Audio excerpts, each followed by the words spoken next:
Hello all. So we've completed calf management, pre-weaning calf management and weaning, and now we move on to the second topic of the lecture series, which is heifer management.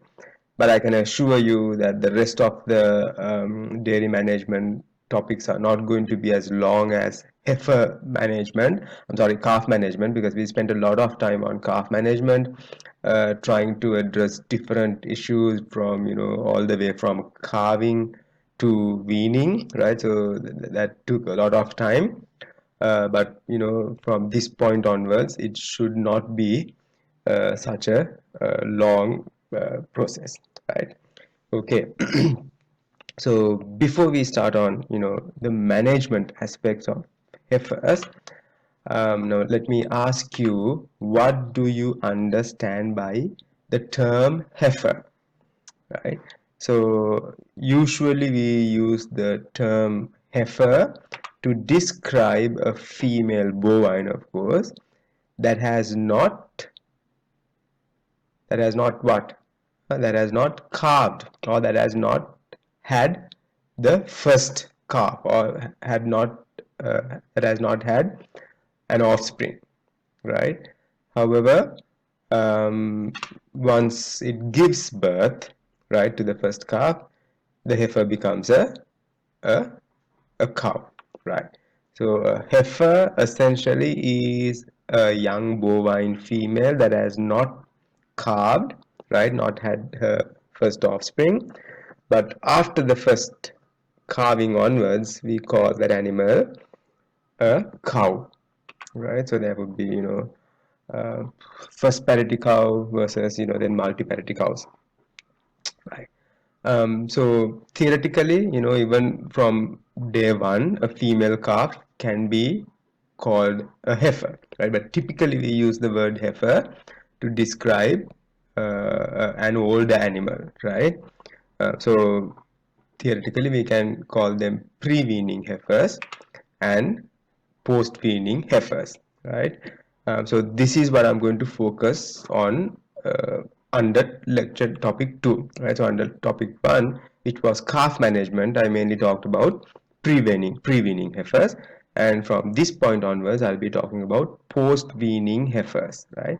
And post-weaning heifers, for ease of um, management, we categorize them into three groups. One is from weaning to 9 months, right? So weaning, we all know, we can't define as 8 weeks or 10 weeks. It depends on the management system, right? So we categorize it as weaning to 9 months, 9 months to 15 months, and 15 months to 24 months, right? So by now you should know which special events are symbolized by these age groups, right? So something important happens at 24 months, and then something important happens 9 months before that, right? So those should go in these two blanks. And why exactly is 9 months important? Well, 9 months is considered important because it is during this phase that the skeletal muscular growth development can take place. It's most critical. It can take place rapidly if you manage them properly, right? So therefore the feed that you give during this phase is a little different to the feed given during these two phases, right?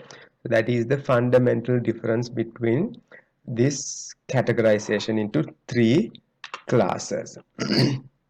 I hope all that is clear. Right. So is heifer management important? Why do we make such a big deal about it? Can't we just say, okay, you do your calf management properly, you wean the animals, then you let them be, because they're not going to give you any milk for the next 1.5 or 2 years, right? So why bother paying so much attention to them? Just leave them, just let them grow as is, and we'll come back to them at breeding age, right? Why don't we do that? Why do we say heifer management is important? think about it. Pause the video and think about it for a minute. Right. So heifer management is important because heifers are essentially going to be the replacement animals for the animals that will be culled. Right. Now, in a good dairy management system, for various reasons which we categorize as voluntary and involuntary culling, which we'll address in future lectures. um, Culling is essential, right? A successful dairy depends on culling, right? If you don't cull, that means you're keeping animals that are either non-productive or infertile or diseased, right? And you're burdening your herd, right? So therefore culling is essential. In an ideal world, all animals will produce excellent milk, all animals will be 100% healthy, all animals will be 100% fertile, right? All animals will live forever. That is not going to happen in reality, right? So in reality, you're going to have animals that get mastitis, and there are others get ruined, fibrosed, and become non-productive.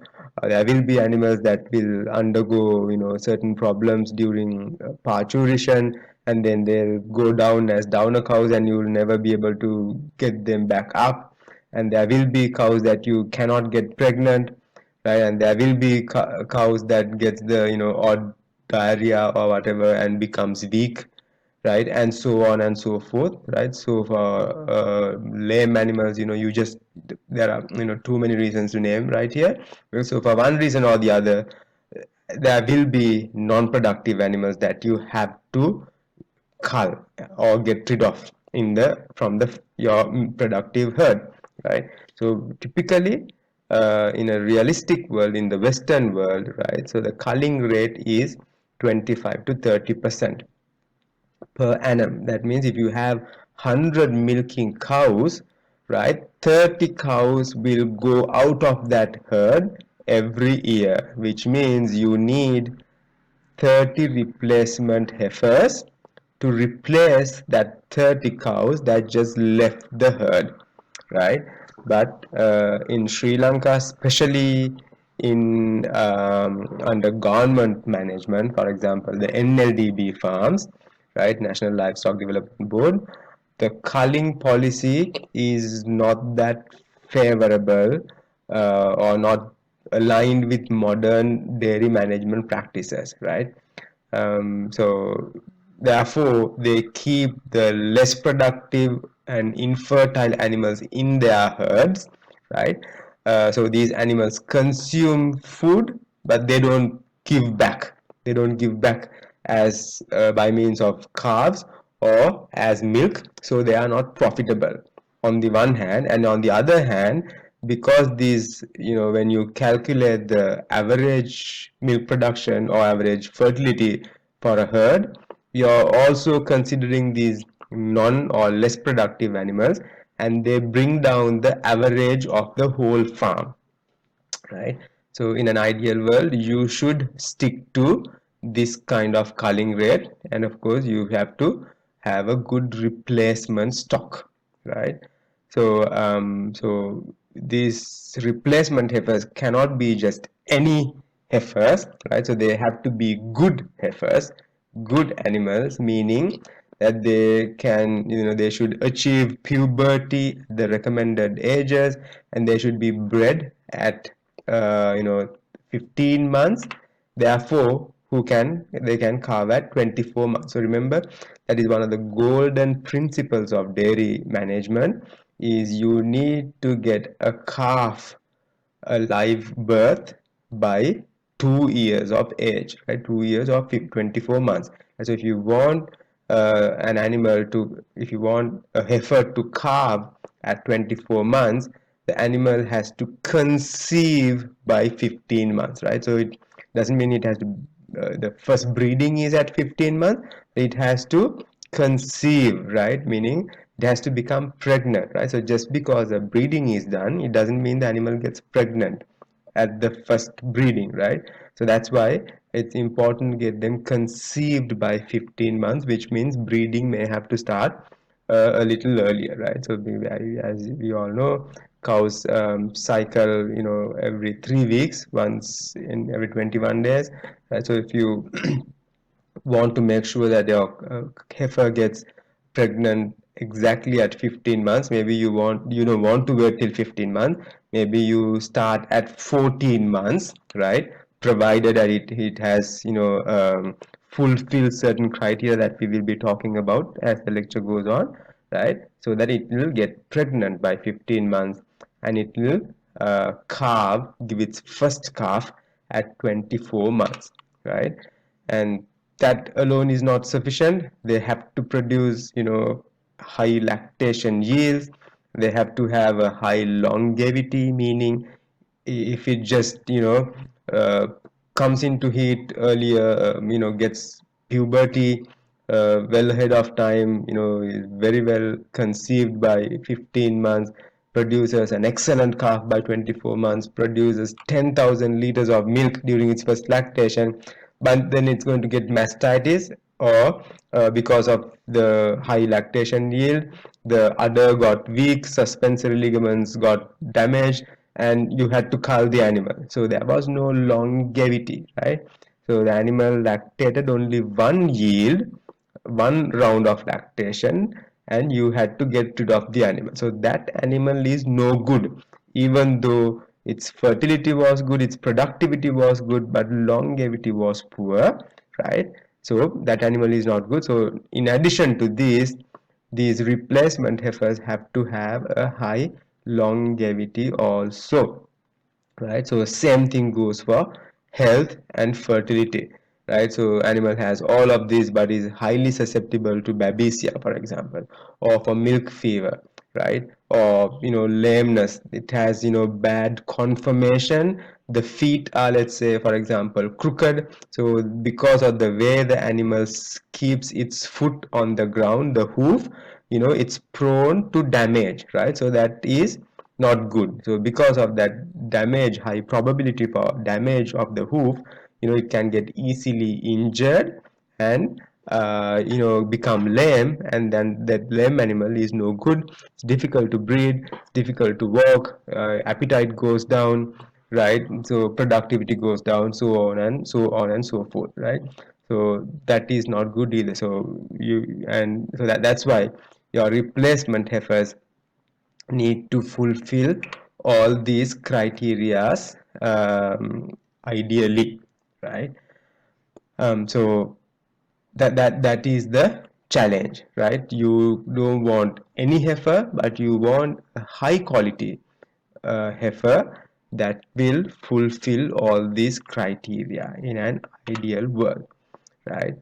So remember, these figures that I talked about are not the same for beef, right? So these are for dairy cattle, right? Especially Holstein Friesians, and jerseys. Even jerseys might be slightly different, right?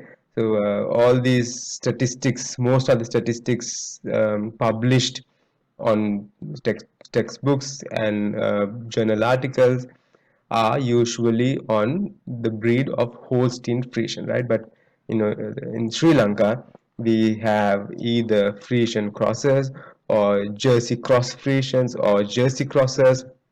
Right, so be aware that these figures may be slightly different, right? But if you take beef breeds, of course, in Sri Lanka does not have a dedicated beef industry with proper beef breeds like Angus and so on, right? So for those breeds, these figures will be different, and you need to be aware of this, because we will question some of these at exams and vivas, etc. Right. So under this lecture, it shouldn't take more than 1 or 2 lectures maximum to cover heifer management. I will be talking under 4 topics mainly. One is high quality replacement animals, right? What do you mean by high quality animals? then breeding management, feeding management, and housing management of heifers, right? So let's look at the first topic, which is high quality animals. So if it's high quality animals, right, the genetic component essentially has to be good, right? So how do you ensure that? Right, so we'll take a look at that shortly, right? Now, so basically, in the Western dairy industry, whether you take countries like the United States, Europe, Australia, New Zealand, right? So there are two ways by which you can um, acquire replacement heifers. One is you raise them, right? So you're a dairy farmer, meaning you have dairy cows that produce milk and calves, right? And so from the time of birth, you raise them all the way up to calving, right? But and the other method is, you purchase, you can buy them, you don't raise, right? So basically, once a cow calves, right, you'll do the initial management of colostrum feeding and all that, and then you either sell the calves, right, or loan somebody the calves, right? So they will take the calves, do all the heifer management elsewhere. They'll do the weaning, or sometimes they'll do only the post-weaning management. You'll do up to pre-weaning management, right? And they will raise them elsewhere, not within this dairy farm.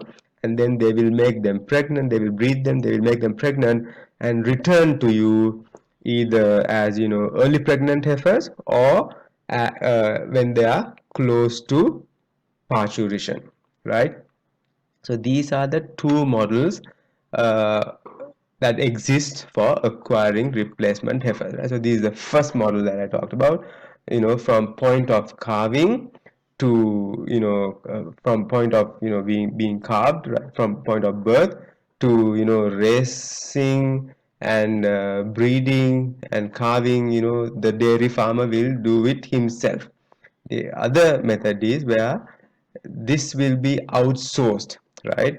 This will be outsourced and somebody else will raise them and bring them back to you at a price, right? So those are the two models that are available in the Western world.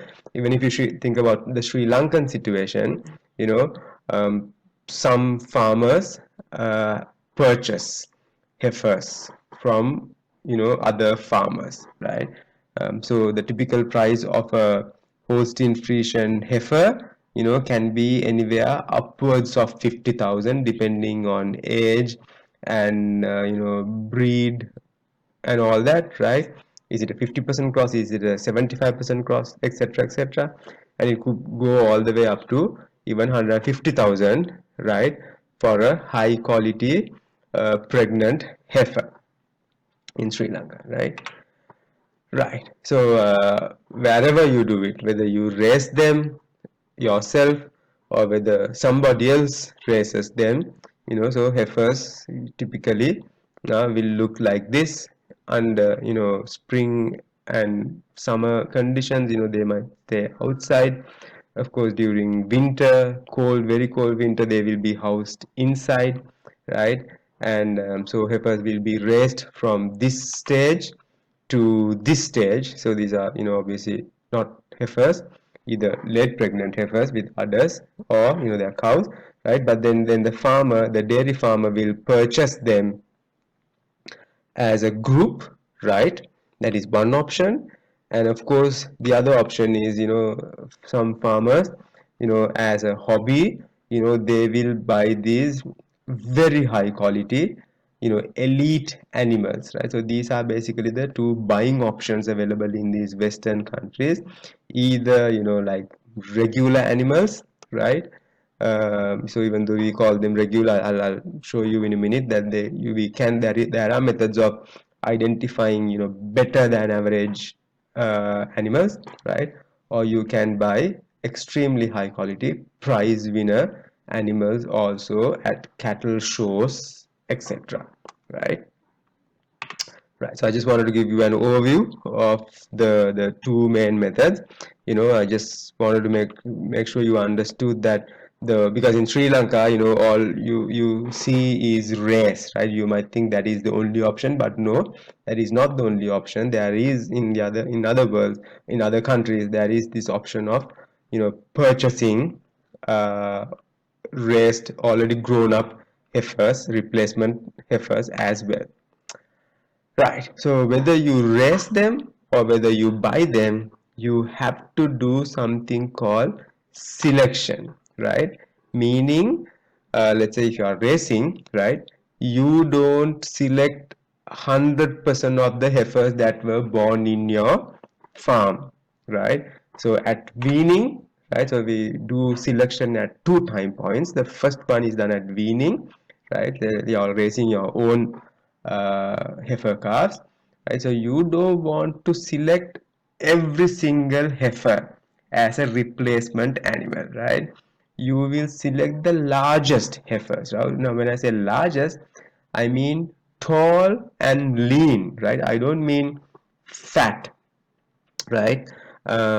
Stocky, chubby, that's not the animal that we want to select. These animals can give problems, delayed puberty, problems during parturition, so on and so forth, right? So we want to select animals with large frames, right? The skeletal structure is large, tall and lean is the preferred phenotype, right?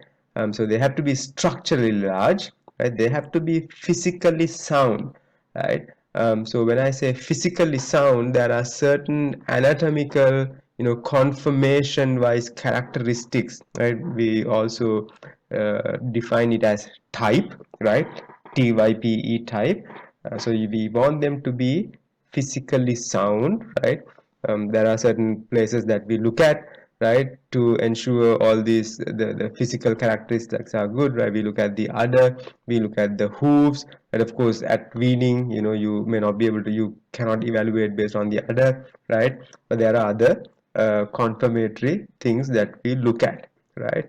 And then they have to be structurally large, they have to be physically sound, they have to be in good health, right?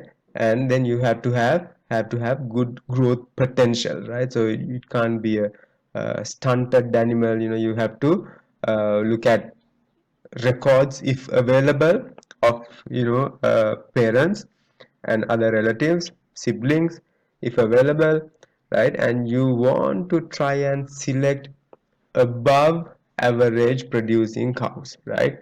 Calves from above average producing cows, right? So that is going to be a challenge, especially if you're buying in large quantities and from outside. Now you all know Sri Lanka imported heifers, from pregnant heifers from Australia and New Zealand from about 2008 onwards, till 2017, 15, 17 was the last batch that landed in Sri Lanka so far. Not 15, 2017, 18, right? And so these animals ideally should have been, you know, selected on these criteria and more, right? But it is difficult to do that when you're importing animals by the thousands, right? So that is important to realize, right? So you don't want to save heifers that are very fat at weaning, for the same reasons I described, or animals that are extremely thin and undergrown either, right? So let's say you have 100 cow enterprise and 30% is the culling rate, right? So you don't want to select exactly 30 heifers, you want to select a little more than that, right? Because a certain percentage will have production or health, reproduction related issues, right? So therefore you want to select slightly higher number, maybe 10% more. So instead of 30, you select 33%. Right. So if calf management was poor in a particular farm and mortality was high, right? Okay, let's go back to this example of 100 milking cows, right? So if 100 milking cows, ideally you will have 100 calves, right? 50% of which will be females, right? So you have 100 cows, 30 will get culled every year, right? So the replacement rate should be 30 heifers per year, right? And you have 50 calves, right? But if your management is poor, then in the first place you are not going to get 100 calves out of 100 cows in 1 year because your management is poor, right? Let's say you get 90 calves, right? So but that's still very good, right? But 90 calves, which means 45 heifers, right? And out of these 45 heifers, there was very high mortality, right? Let's say there was I have seen up to 20% mortality in certain farms, right? But let's say 10% mortality, so 45, you're down to 40 now, right? You're still fine because you only need 30, right? But then what happens, you know, not all of them meet these criteria, right? The farmer doesn't do proper cholesterol management, therefore a lot of calves get, let's say, joint ill, diarrhea, they become poor, growth characteristics, right? Poor conformation, right? And then at the time of weaning, you look at the herd, and out of these 45 that were born, right, 5 died, and then out of the 45 heifers that were born, 5 died, so you have 40. But then you look at the ones that meet these criteria, and suddenly you only have 20 good animals, right? So then what do you have to do?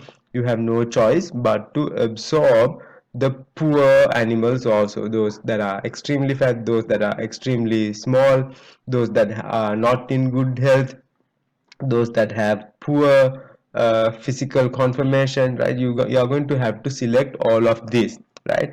And these animals, when they, so although you have the number, right, the quality is very poor. As a result, as time goes by, you're going to have problems with these animals, right? They won't give the quantity of milk or the fertility you expect or the longevity you want from these animals, right? So that's why you want your calf management to be above average and to have low mortality, so that you will have all that 45 calves, and you can select the best 30 or 33 animals out of that 45, and you cull the other 12 animals, and you select the highest animals with the best genetic merit, and your genetic advancement within the herd will be faster, right? So so with this example, I said there are 45 calves, you take 33, right? 12 calves you cull. Now just because you say you cull them, it doesn't mean you send them to the slaughterhouse, right? So although these 12 calves are not good enough for you, for your standards, there will be plenty of smallholder farmers, right, who are willing to raise these calves, right, under a different management system. These animals can be extremely profitable to them, right? So just because I say cull, it doesn't have to be the slaughterhouse, right? They will be, you will be sell them as live calves to some other farmer who will be happy to incorporate that animal into his dairy farm, right? So this is the first step of selection, the first place where you will be doing selection, right? And this is especially true if you are raising your own replacement stock, right? So the second place that you do heifer selection is as yearlings, right? So when we say yearling, we mean an animal that has already lived 1 year, right? So at the end of their first year, you can do a round of selection, right? So if you might be buying them as yearlings, then as the buyer you will do this selection, or even if you are racing them, right, you will still have to do this selection, right? Let's say, so from that initial 45 you selected 35, right? And out of the 35, at the end of 1 year, you see that three animals are not so good for one reason or the other, so you cull them and you keep 32, right? So that's why I said you need to select more replacement heifers than you actually need, right? So then you select as yearlings, right? And again, here you're only selecting the best grown heifers, tallest, leanest, right, largest structure, best physical conformation, all those still apply, right? However, with modern advancements in technology, you also have the option to look into their genetic potential or genetic merit, right? Now, different countries have different criteria to evaluate these genetic merit, right? So in Australia, there are three indices that they use, right? So one is called the Balance Performance Index, then Health Weighted Index, and then Type Weighted Index. In the USA, it's slightly different, right? So they have something called the TPI, which stands for Total Performance Index, which takes everything into consideration: milk production, health, fertility, conformation, so on and so forth, which I will be touching on briefly as the lecture goes on, right? So you want to look for animals with high genetic merit, right? Provided they have been genomically tested, you will get that. You won't find that in Sri Lanka, but in other countries in Europe, the Americas, and Australia, New Zealand, you have this option, right? So they will be slightly more expensive, but as we will discuss later on, you will see that they are more, although they are more expensive, they are, the reliability scores are higher. As such, they are bound to be better producers, better health, better fertility, etc., etc., right?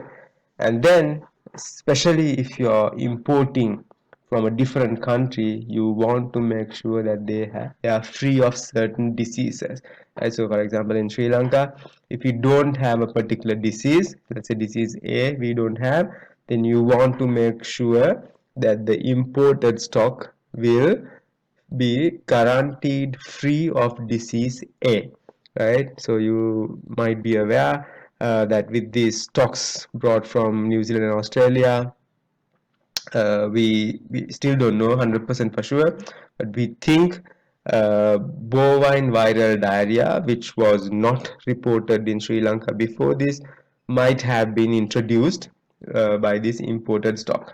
But then it's, right now nobody knows for sure. There are certain reports saying that there might have been BVD before that in Sri Lanka as well, but however, that's up for argument. I just brought out the point to tell you the importance of certification of disease-free guarantee, right?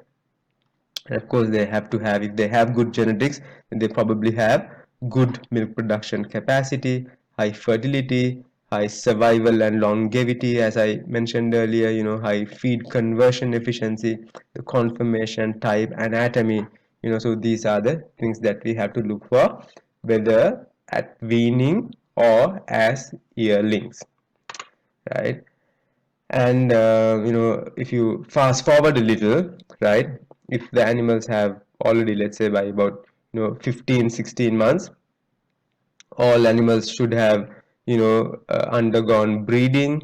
And if the animal is repeatedly not becoming pregnant, right, then you might consider culling those animals that are not conceiving, right? So you can breed them with a bull or by artificial insemination, but if they don't conceive by a certain deadline that you set, right, I'm sorry, this should be 20 months, right?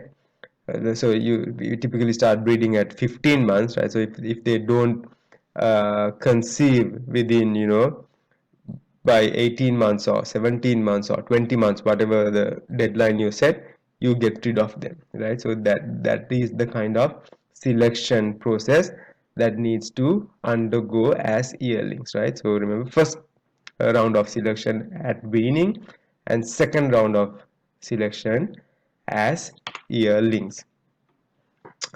Right. So this is an example of animals, you know, advertised for sale, right? So let's zoom in and take a look at take a closer look, right? So these are two animals, red Holstein Friesians, obviously. So this guy is called Colt P Red, right? So you know, they have given different information on these animals. So these are genomic evaluations, right? So genomic evaluations, now you might not be familiar with these terms yet. So there's something called PTA, which stands for predicted transmitting abilities, right?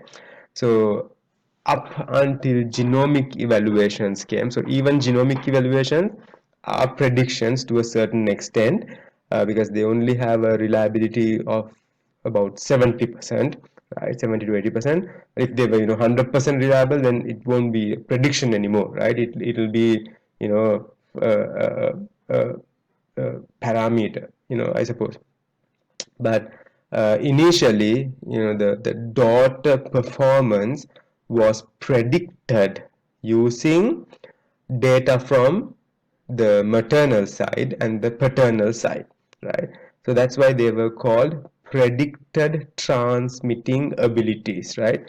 So the transmitting ability from the mother and the father is predicted, right? So the reliability of these were typically 20, 30 or 35% depending on the trait, right? Certain traits have a higher reliability, whereas certain other traits have a low reliability, right? So when I say traits, it could be milk volume, it could be fat percentage, it could be protein percentage, it could be somatic cell count, it could be, you know, it could be carcass traits, it could be mastitis resistance, right? So all these are different traits, and different traits have different transmitting abilities and different reliabilities, right? So genomic uh, PTAs or genomic or GPTAs have a higher reliability, right? Twice or thrice as much as the phenotypic PTAs, right? So these are genomic evaluators, right? And so PTAM stands for predicted transmitting ability for milk, right? So when you see 824 here, that means this animal gives 824 kilos, right?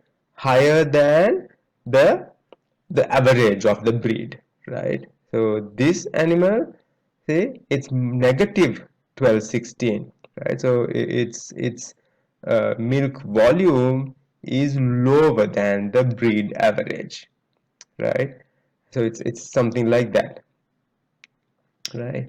So that is the fat percentage, see, lower than the breed average, but this guy higher than the breed average, right? So this is total fat, right? Total fat, protein, see this animal, so protein, even though the volume is less, protein and fat percentages are higher, right? So these are genomic data, right? And then you also have on the other side, so there's some information about the dam, right? Is the mother, and maternal grandmother, right? So dam of Cold P Red is Sandy Valley, right? Maternal grandmother, granddam is Ralma Sandy Storm, right? Sandy Storm I got from here. September Storm, sorry, September Storm, right?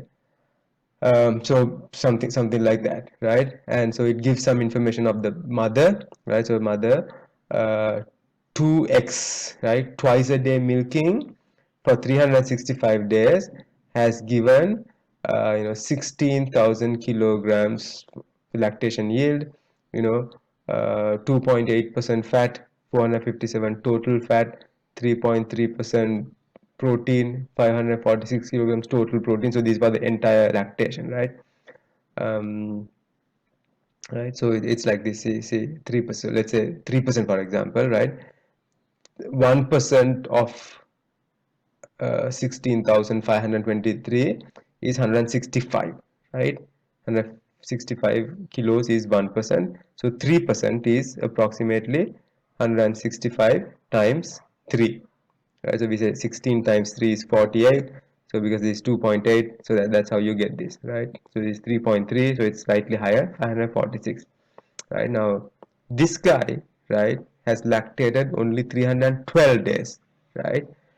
So 312 days, twice a day milking, it has given less milk than this, the mother, but more fat, right? 3.5% or the same amount of protein, but total protein is less because here the milk volume is lower, right?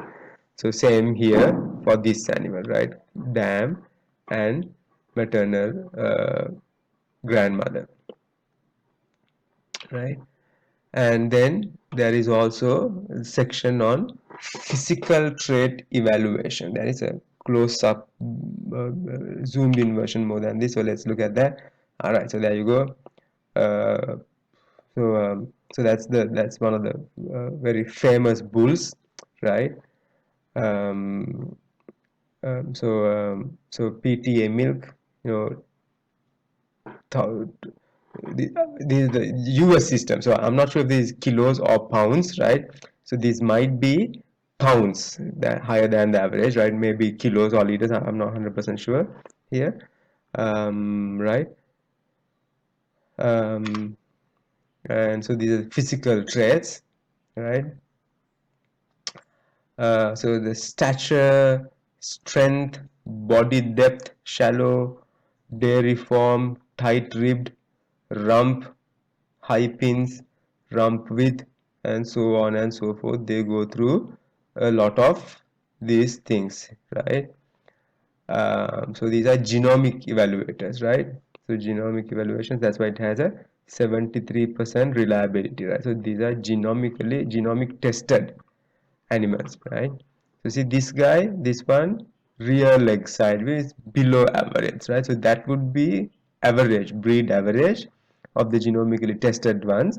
These are all above average, and this particular one is below average, right? Okay, so the physical traits, so in the good old days, right? So this is what you'll have to do. Physical traits, you have to evaluate them one by one, right? Evaluate them one by one, like this, right? All these different things that you have to evaluate: heel depth, foot angle, dew claw, bone quality, hock, so on and so forth, rump, loin, pin set, body depth, udder attachments, rear udder attachments, you know, all these different things you have to manually evaluate, right? But now all these things can be tested genomically, right? Don't ask me how, but there are methods to do that, right? These are things. Now you and I don't have genomic testing in Sri Lanka, so you have to have a slight, not a slight, you have to have a good idea. If you are going to become a dairy veterinarian, you have to have a good idea about these different anatomical, type related characteristics that distinguish a good animal from a poor animal, right? So for example, so here is a so udder depth, right?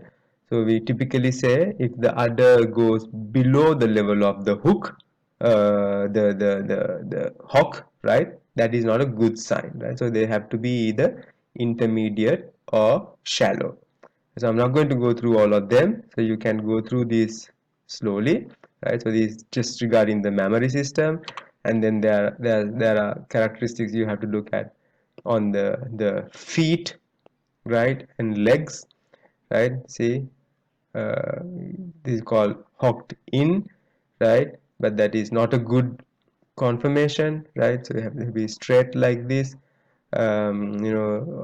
side view, heel depth, the rump angles, right? All of these are very important, and I urge you to go to this website, datagen.com.au, right? They have all these different fact sheets, PDFs that you can download, right? And I urge you to go through these and learn all these anatomy related characteristics, right? So using all these, you can calculate breeding values. In Australia, they call them Australian breeding values, right? So they have given the ideal value, right? So that's the ideal for that particular trait, right? So if you have a figure below that, the breed, not ideal, I'm sorry, not ideal, the breed average, right? So the breed average is this, right?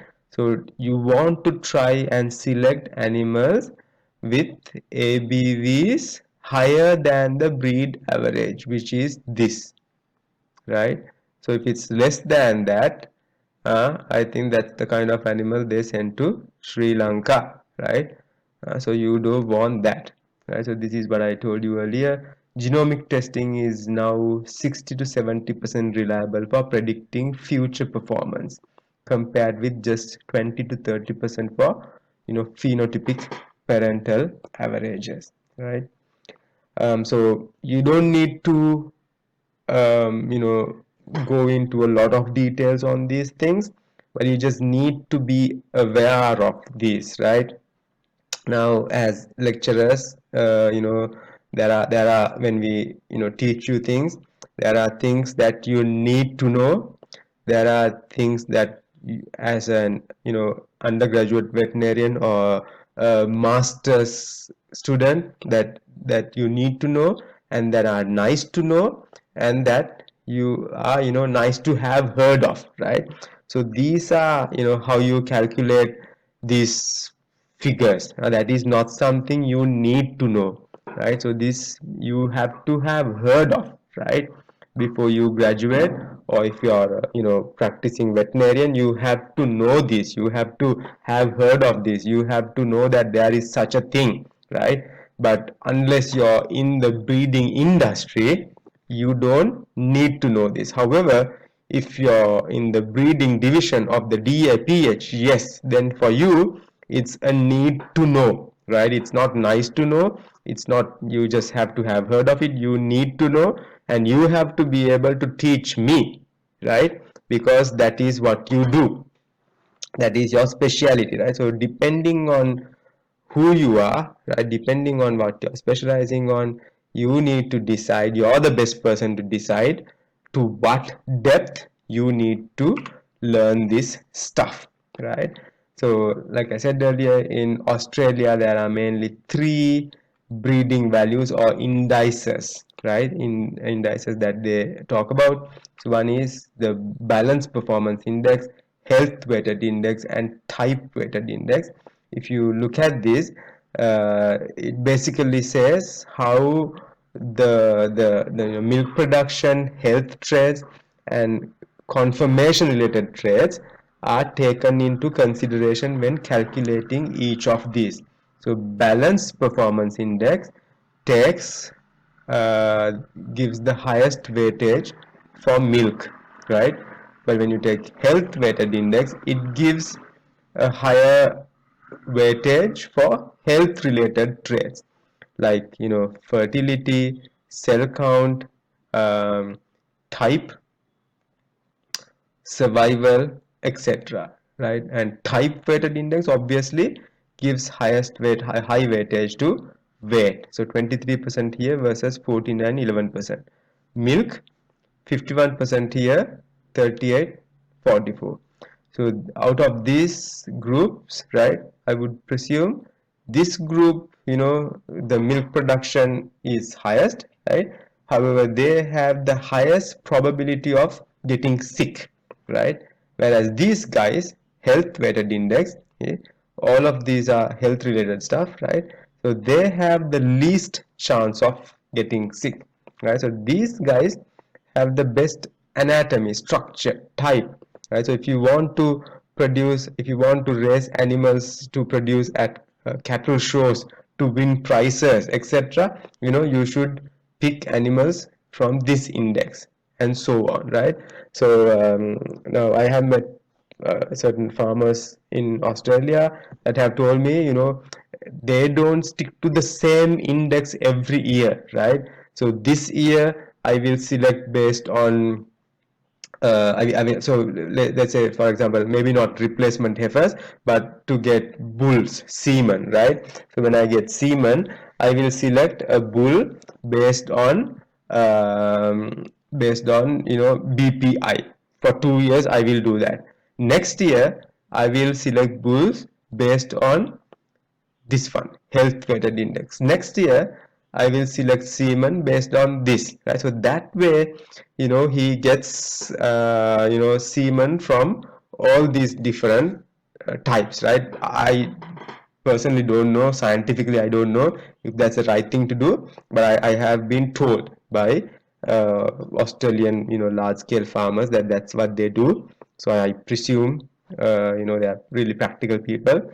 I presume it's scientifically acceptable, but personally I don't know, this is not my specialty, right?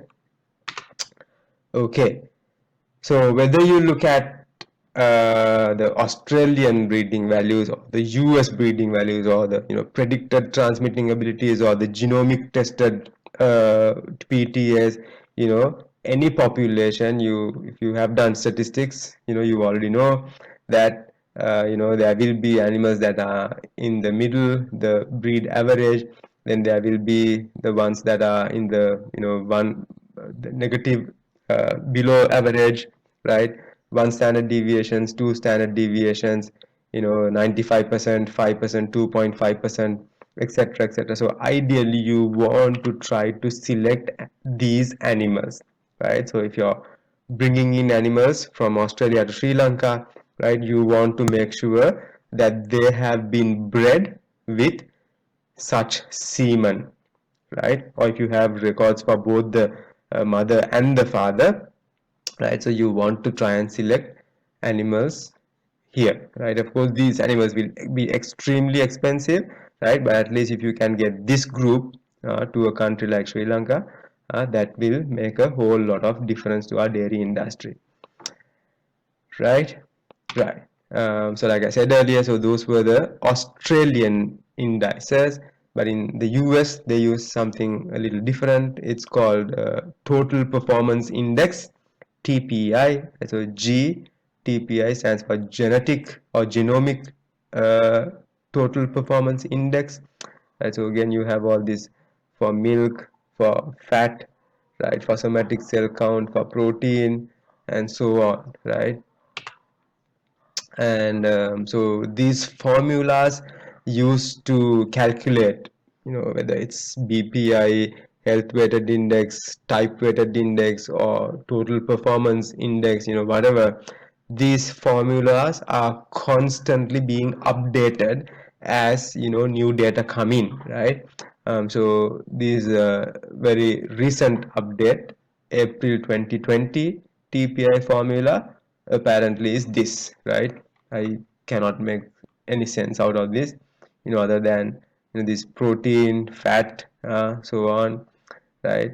uh, so these are the different meanings of this. So what matters here is, it's called total performance index, right? So total means it takes everything into consideration.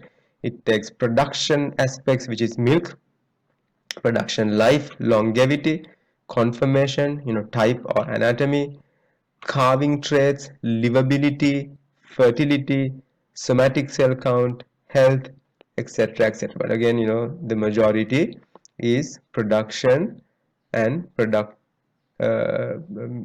production and productive life, right? So all these are taken into consideration, and that's why they have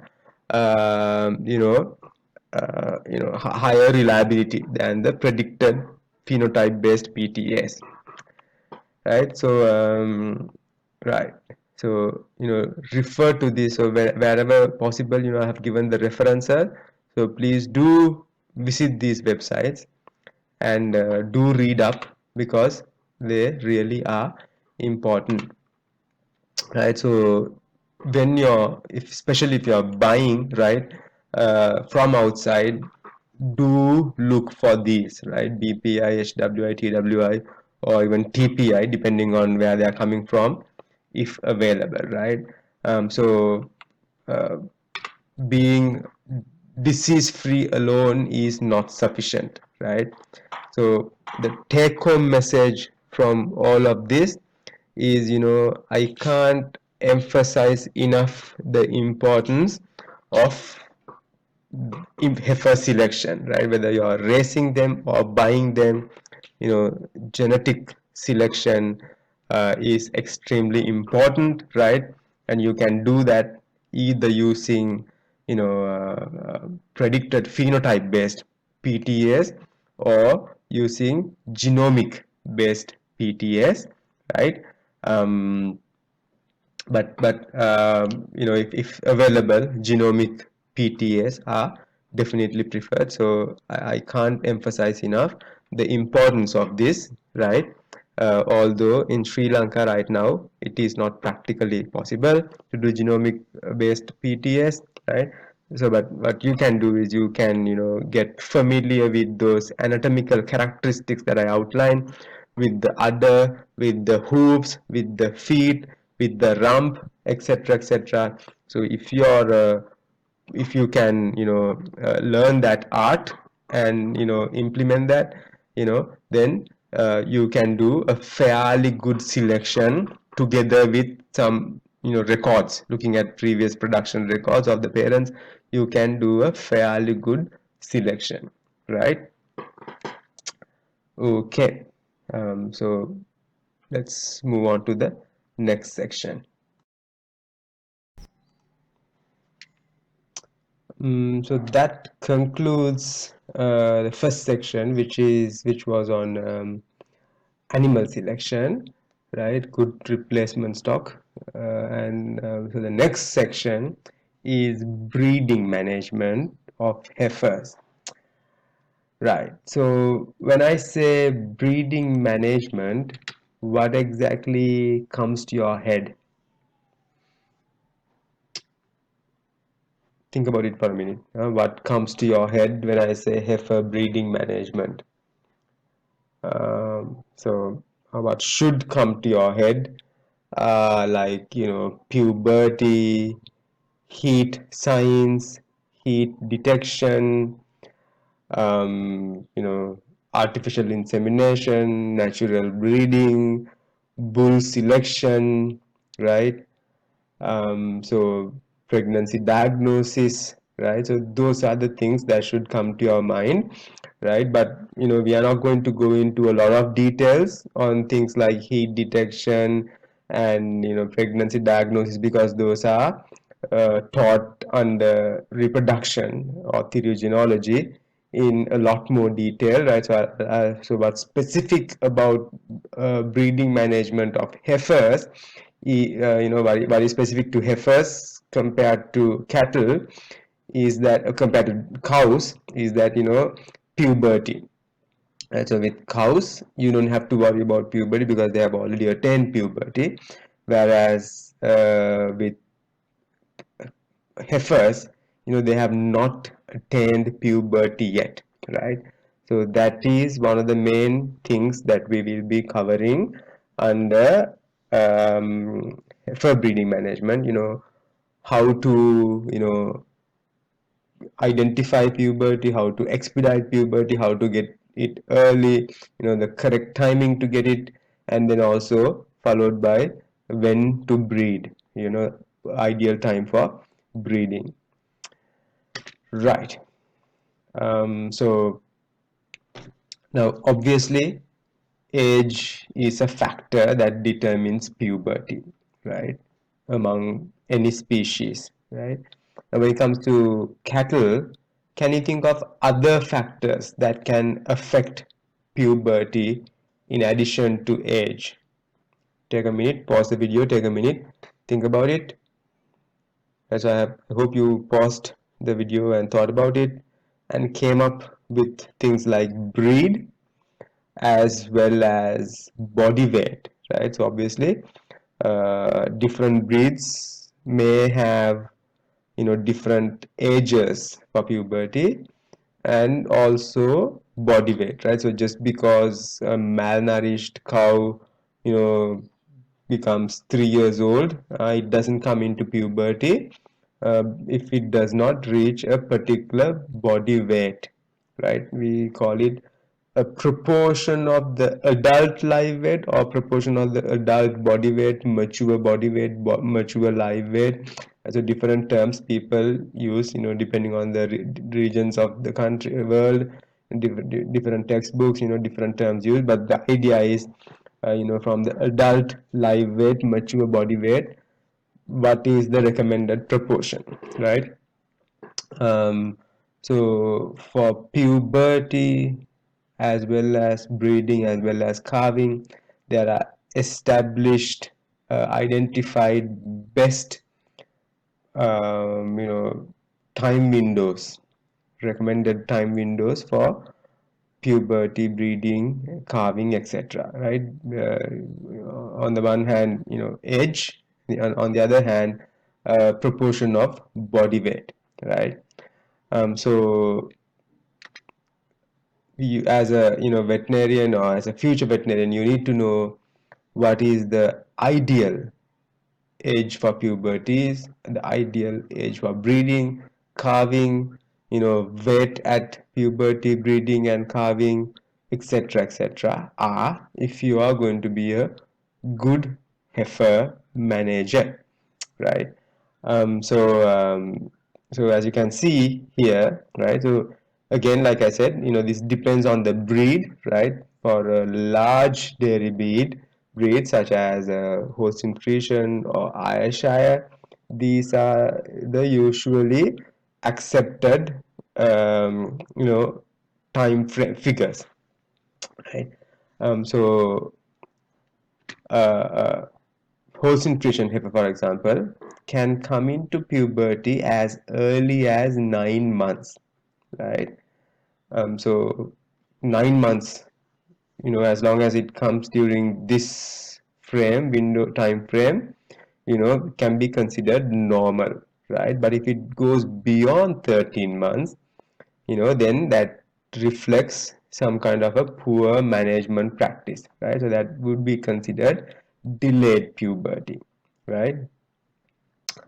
So similarly, for so if a heifer calf does come into puberty as early as this, theoretically you can start breeding as early as, as early as 13 months, right? But the recommendation is that, we breed no earlier than 14 months, right? So you want to go beyond 14 months. I'll tell you the reason shortly. Like, we said earlier also, right? Our goal is to get a calf at 24 months, right? We don't want any earlier for certain reasons, which I'll cover later on, right? So 24 months, and so if you want it to calve at 24 months, you want it to become pregnant 9 months before that, which is 15, right? But like I said earlier, they may or may not conceive on the first attempt of breeding. So therefore, you want to start maybe 1 month earlier, right? So if it really does conceive on the very first breeding at 14 months, then it's going to calve at 23 months, which is not a very big deal. Just 1 month plus or minus, not a big deal, right? So if you breed within this window, it's going to calve within 23 to 24 5 months, with an average of 24 months, right? So that is kind of perfect. It doesn't matter when it comes to puberty, as long as it comes to puberty before 13 months, right? Then you can start breeding at 14 months and it'll calve preferably 23 months or 24 months, right? So that those are the accepted guidelines in the context of, the dairy industry that is practiced in Sri Lanka, right? But now you will see this is not only a function of age, right?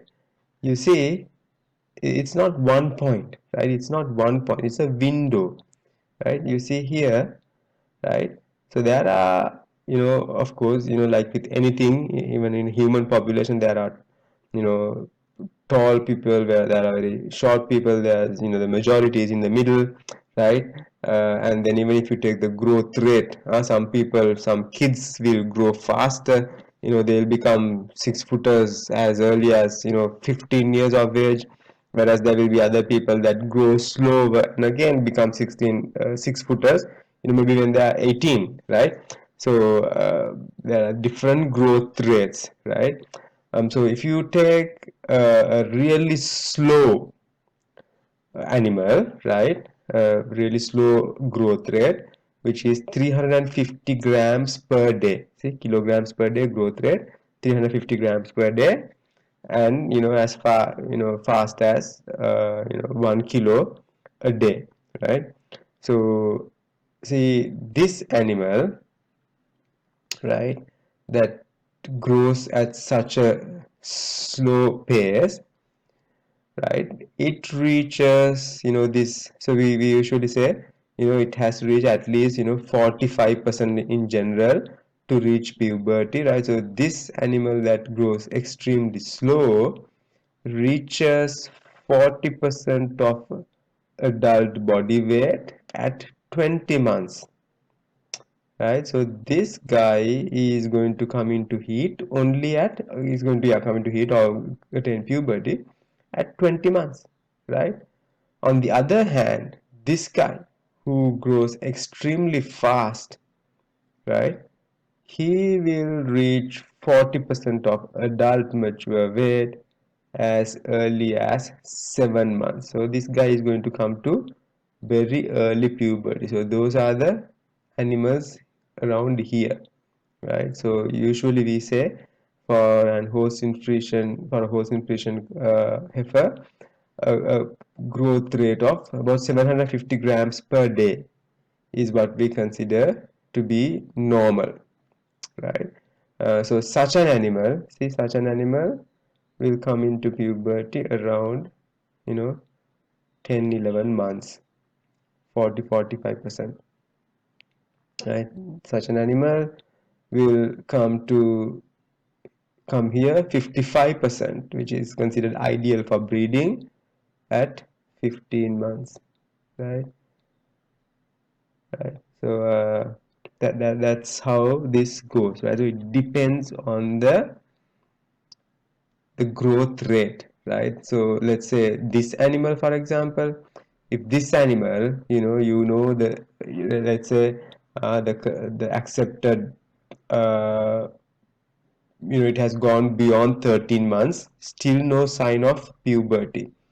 So the veterinarian decides to give some kind of hormonal treatment, GnRH or FSH or whatever, to stimulate the process, right? To hasten, to expedite the process. And do you think that's the correct, approach to handle this? No, it is not. See, so it might be 18 months, it might be 16 months, right? But it's still only about, 30% of the body weight. So even though you give hormonal treatments, right? For one thing, it may not make any difference. The other thing, even if you do make it come to heat by hormonal treatment, it's still not going to conceive, because the physiological system will tell her, you're not well grown enough, your structure is too small, your, something else might not be well developed to hold a calf, right? So therefore, I'm not going to make you I'm not going to bring you to puberty, or even if you come to puberty, I'm not going to make you pregnant, right? So that is the message Mother Nature gives.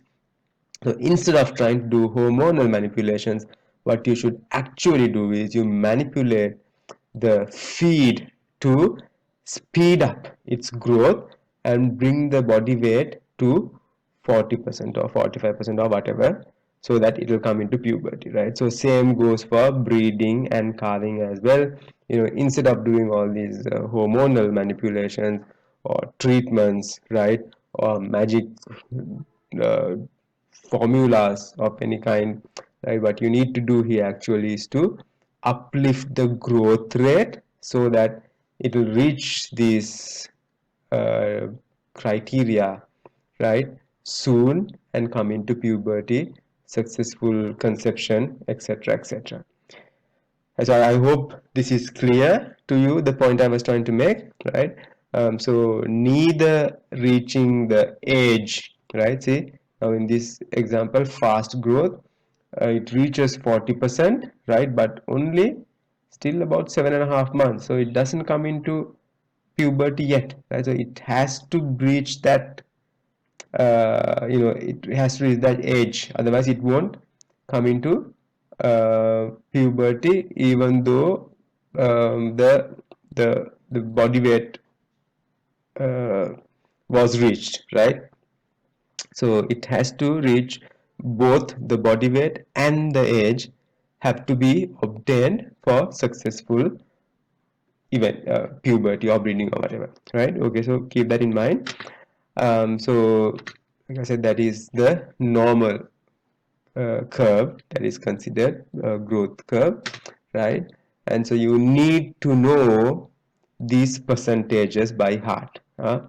Which percentage of adult live weight should you attain for the animal to be coming to puberty? Which percentage of adult live weight should the animal attain for successful conception, and so on, right? So again, this will depend, this will slightly change based on the textbook you look at, based on where the book comes from. Is it from Australia, is it from US, is it from Europe, which breed are they talking about? Is it Holstein Friesian, or is it Australian Friesians, or is it European Ayrshires, or is it Jerseys, right? So this will depend on the book and the region that you consider. But generally, as shown by this chart, so this comes from Wisconsin EDU university, so that's USA, right? So in the USA, usually what's considered is about 45% adult body weight for puberty, 55% adult body weight for breeding, and 82% adult body weight for first calving, right? So that's what they consider. And also 9 to 13 months for puberty, 14 to 16 months for breeding. And so actually this particular one talks about early breeding as early as 13 months, resulting in the first calving of 22 months.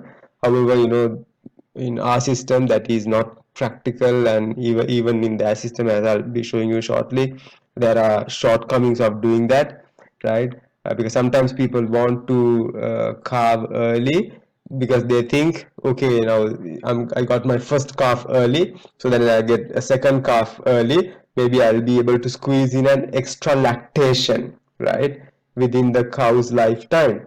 But that's actually not beneficial, right? Especially if it has not reached the recommended body weight, right? So let's look at some of those. So to do this, right, what you need to know is what the adult live weight will be, right? So that you need to know, otherwise you wouldn't be able to do this calculation, right? So like I said, I mean, one could ask, right? If they come into puberty as early as 9 months, right? Why do you wait till 15 months to breed it, right? I mean, if it comes to puberty at 9 months, you breed it at 11 months, you'll get a calf as early as 20 months. Isn't that better than 24 months? See? So this is a study done by the University of Pennsylvania, not University, Pennsylvania Dairy Herd Improvement Association. It's a quite old study. Nevertheless, it gives you the data you want, right? So they show out of Holstein heifers in Pennsylvania, right? Some animals calve as early as 20 months. The majority, of course, majority of calvings takes place during 24th and 25th months, right? So 12,500 calvings here, 11,500 calvings here, right? But they can calve as early as 20-21 months, right? So why don't we recommend that? I mean, I specifically told you, don't make them pregnant before 15 months, because our goal is to get a calf at 2 years. Why do I say that? The answer is here. Look what happens. If it calves early, actual milk production of Holstein Friesians calving at various ages. See, animals that calved at 20 months had a very low lactation yield, right? So they gave like 13,000 pounds of milk. In the US, they talk about pounds. Whereas animals calving from 24th month onwards, they are giving almost 15,000 pounds, 2,000 pounds extra, like 1,000 kilos extra milk, right? So that is the reason why we don't recommend uh, breeding before 15 months, or making them pregnant before 15 months, so that you can have a calf at 24 months. Then there are better chances of the cow having good body condition score, sorry, not body condition score, the proportion of adult live weight. It has passed 80% of the adult live weight, right? And it is likely to give a higher quantity of milk, right? Whereas here the animal is still growing, right? Maybe 70% of adult body weight. So part of the feed that it eats goes towards growth, right? And on the other hand, part of the feed that should go towards growth goes towards milk, and the animal becomes smaller, right? It doesn't reach the recommended adult live weight for the breed, right? So neither one of those are good, right? That's why we recommend to keep them until 24 months for first calving, right? Which means uh, breeding, waiting to breed until at least 14 months, even if the cow heifer comes to heat, earlier than that, right? Okay, so I hope that point is clear, right? Okay, so it's not the age, right? It's not the age, right? It's the age, right? But just because the age is there, you shouldn't do it, but you have to look at the body weight as well, right? So the body weight, like I said earlier, so puberty usually takes place after 45% of adult mature body weight is reached. Breeding, 55 to 60, right, depending on the textbook you look at.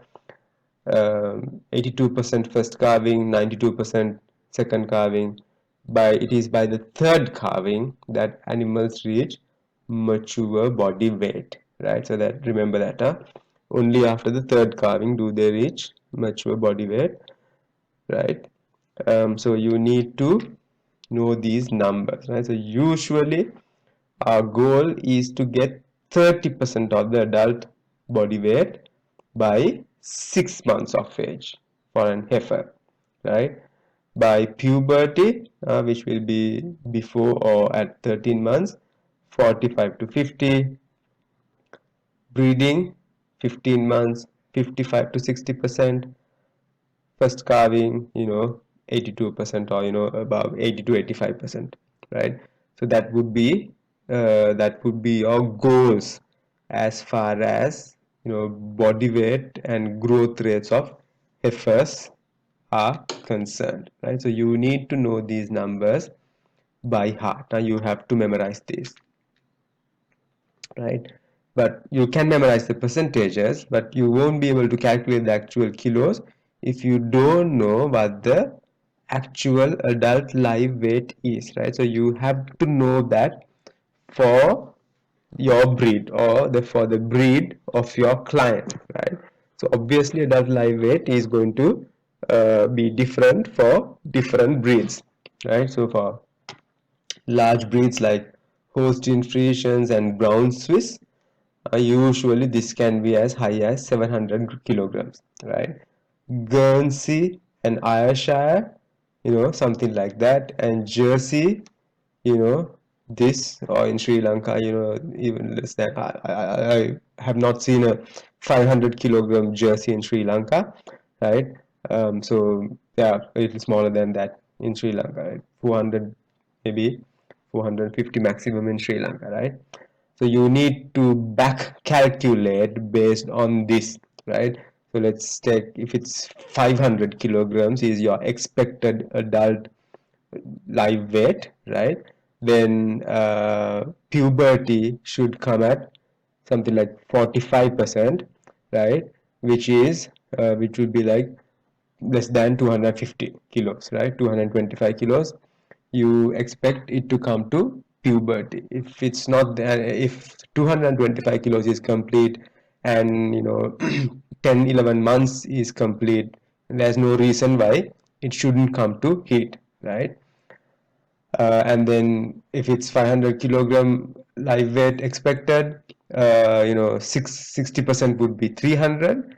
And if it's 15 months or 14 months in age, and also 300 kilos in weight, time is ripe for breeding, right? And then you're expecting it to be 400 kilos, which is 80% of 500, by the time of calving, first calving, right? So that's how it goes, right? So you need to know your adult weight, right? Adult live weight, mature body weight of the breed, and according to that you can back calculate the weight for puberty, for first breeding, first calving, and so on. You also need to know this: the average daily gain, body weight gain of heifers for jerseys it should be 500 grams and above. For Friesians, it should be, I mean, again, depending on the management system, you will see different numbers, right? Something like 700 grams and above per day of weight gain, right? Depending on how well you manage, of course.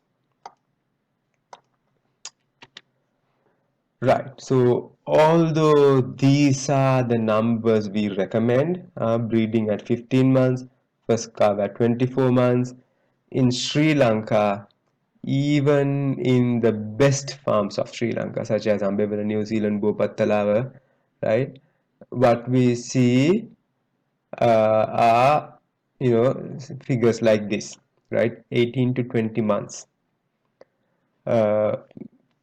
Breeding resulting in 27 to 29 months first calving, right? We are not able to get the first calf by 24 months, due to poor management practices relating to could be feeding, all the way starting from colostrum management, right? Then feeding, housing, climate, blame everything on the climate, right? So due to all these various factors, unfortunately these numbers are a little delayed than the recommendations. If you go to dry zone, for example, numbers are a lot worse than this. I don't have a lot of personal experience in the dry zone, but I hear those animals can be, sometimes 5 years when they get their first calf. They don't come to puberty until they are well past 3 years of age, right? Again, heat stress, poor feeding, etc., etc., could be the reason, and of course genetics. Right. So you have to know, right? I mean, to do this calculation, to back calculate 45% of adult mature weight or 60% of mature weight for breeding, you need to know what kind of live weight am I expecting from this animal, right? So this is, from uh, Holstein, Canada, right? I got this, and this shows the expected normal growth curve, right, for Holstein Friesian weight gain in kilos, right? So this animal here is 90th percentile, which means one of the top high ranking, top 10% animals, right? And this is the 50th percentile, and of course below average animals would be somewhere down here, right? So if we consider our best animals are at least average, we expect Sri Lankan Holstein Friesians to come up to 650 kilos, right? Now you see that kind of animals in Ambevela, New Zealand farm, etc., etc. Or if you go to other farms, usually even if they are purebred Holstein Friesians, they are in this range, maybe 550, 500 upwards, right? But not quite above 600, right?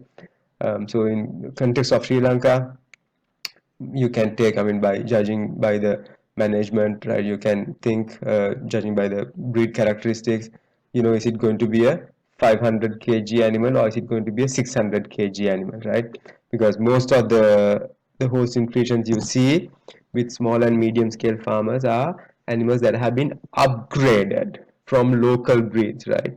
So they may be 50%, 75%, 87.5%, but not quite 100% Frisians, right? 100% Frisians, are rare to see in small and medium scale farms of Sri Lanka, right? So obviously you're not going to get these 700 plus animals, right? So you need to know that, and then also you need to know their height. So this is the withers height and hip height, right?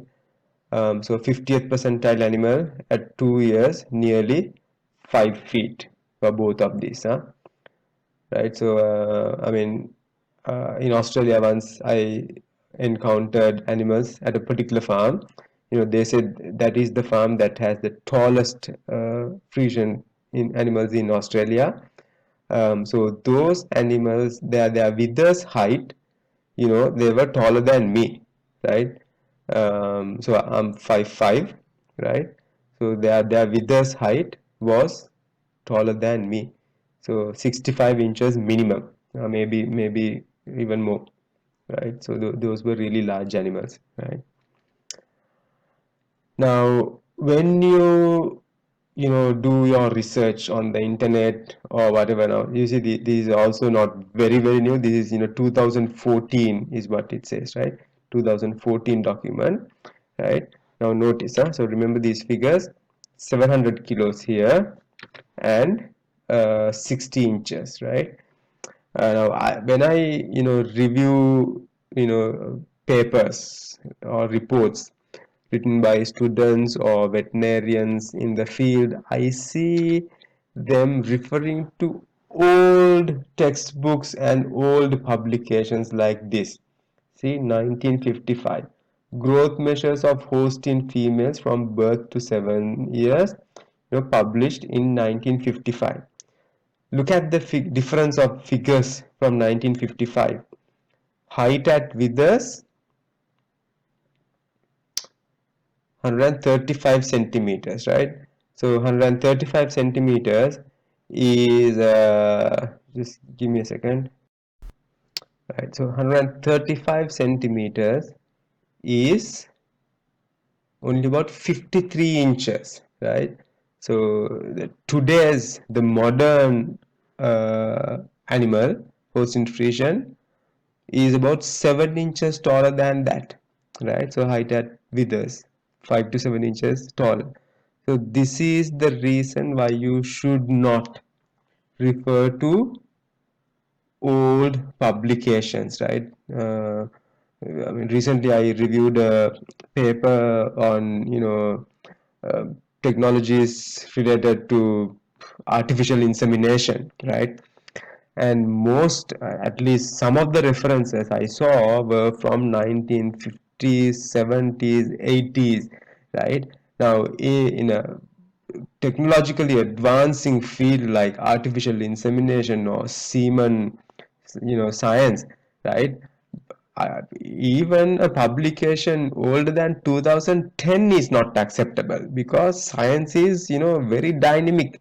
It's eternally changing, it's rapidly changing, right? So you have to make sure when you look at things like this, you are referring to, as new articles as possible, preferably within the last 2 3 years, right? Sometimes there are no data from the last 2 3 years, in which case you have to go back, right? But even then you have to try and keep it within the last 5 or 10 years, or no further than that, right? So if you refer to old books, right, this is what happens, right? Okay, so things like, certain things may not change regardless of, age. For example, uh, the number of teats of a cow. Whether you look at a 1940s document or 2020 document, that is not going to change, right? But, there are other things, are going to change. So you should always try to look at data as, new as possible. Right, so that is Holstein Friesians, right? And then Jersey. This is the curve for Jersey, 500 up to 450 kilos, right? 450 kilos for Holstein Friesians, right? So that's kind of like what we can expect in Sri Lanka also, right? Not towards 500, 400, 450 and below. And height, say about 52 inches, 52 53 inches maximum height, 90th percentile, but we are looking at 50th percentile, so we are looking at something like 4 feet 2 inches, 4 feet 1 inch, or something like that, right? So I hope you begin to understand now why the age and all this is important, right? So why do you think, now I already mentioned about, why the body weight is so important, because if you breed it while it's still growing, right, that energy will go to, the energy that's meant to go towards milk will go towards growth, and vice versa. Energy that's supposed to help the animal reach its adult weight goes towards milk production, right? So that makes that makes, on the one hand, the animal produce less milk, and on the other hand, it stunts the animal, it makes the animal smaller, it prevents the animal from reaching full body weight, right? So that is what is shown here, right? Potential production increase with each kilogram increase in heifer live weight at calving, right? So that's the 82% weight, right?